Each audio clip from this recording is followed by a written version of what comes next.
ਵਾਹਿਗੁਰੂ ਜੀ ਕਾ ਖਾਲਸਾ ਸ਼੍ਰੀ ਵਾਹਿਗੁਰੂ ਜੀ ਕੀ ਫਤਿਹ। जन्म साखी 10 गुरुओं की सूरज प्रकाश ग्रंथ साखी गुरु हरराय साहिब जी की। गुरु जी का राम राय जी को त्यागना।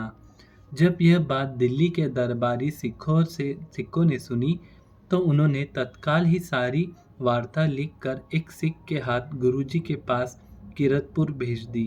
गुरु जी यह चिट्ठी पढ़कर कि राम राय जी ने गुरु नानक साहिब जी की वाणी की तुक मिट्टी मुसलमान की को गलत बताकर मिट्टी बेईमान की को ठीक बताया है, तो गुरु जी ने वचन किया कि राम राय ने बादशाह की खुशामद करके गुरु नानक साहिब जी की वाणी को गलत बताकर बदल दिया है, इसलिए राम राय अब हमारे माथे न लगे। फिर जो सिख उसको मानेगा वह हमारा सिख नहीं होगा। इस बात का जब राम राय को पता चला कि गुरु पिताजी ने उसको त्याग दिया है, तो वह अपनी भूल बख्शाने के लिए गुरु जी के पास किरतपुर आया।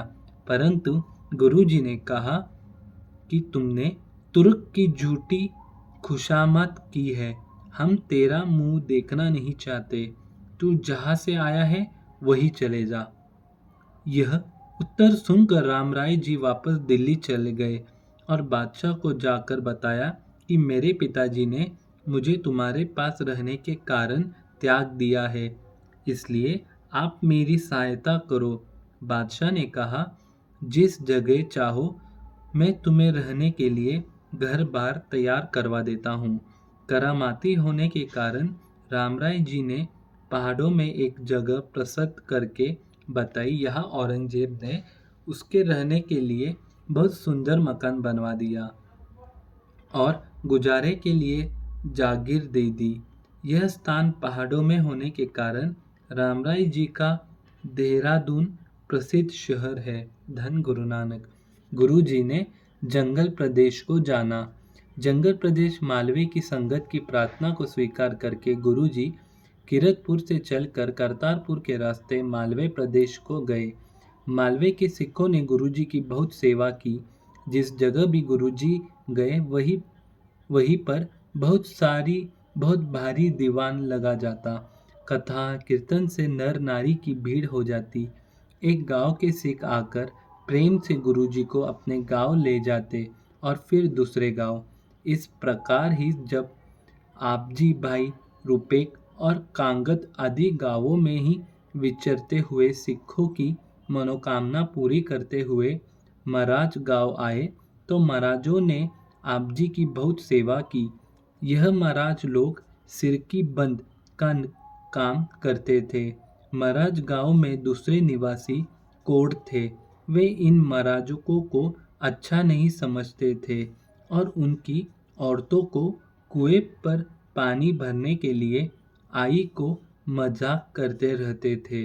इसलिए महाराज के कोड़ियों से बहुत तंग और दुखी थे। उन्होंने इकट्ठा होकर गुरुजी के पास प्रार्थना की कि हमारी सहायता करो। गुरुजी ने महाराज कियों से कहा कि आप आज ही अपने परिवार और घर का सामान लेकर यहाँ से निकल जाओ और जहाँ रात पड़ जाए वही निवास करके अपने रहने के लिए घर बना लेना। विघ्न पड़े तो गुरु नानक साहिब जी ठीक करेंगे। धन गुरु नानक। गुरुजी का वचन मानकर महाराज के अपने परिवार सहित घर का सामान लेकर वहां से निकल पड़े और जाते जाते जब संध्या पड़ गई तो खुली जगह देखकर डेरा करके बैठ गए।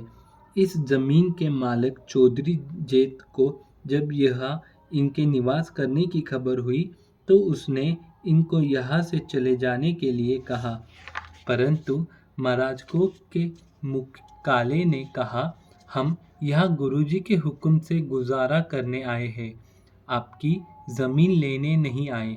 परंतु जेठ ने उनको कहा कि आप यहाँ से अभी अपना आवास उठाकर कुछ कर जाओ। किंतु जब काले वहां से उठने को तैयार न हुए तो जेठ ने काले पर बरछी से वार कर दिया, जिसके उत्तर में काले ने अपनी तलवार का एक ऐसा वार किया कि जेठ का कंधे के नीचे से कमर तक घाव हो गया। इस प्रकार जेठ की मौत से महाराजों का दबदबा बैठ गया। वे निश्चित होकर वहां घर बना कर बसने लगे। धन गुरु नानक। वाहिगुरु जी का खालसा, श्री वाहिगुरु जी की फतेह। धन गुरु नानक, धन गुरु नानक।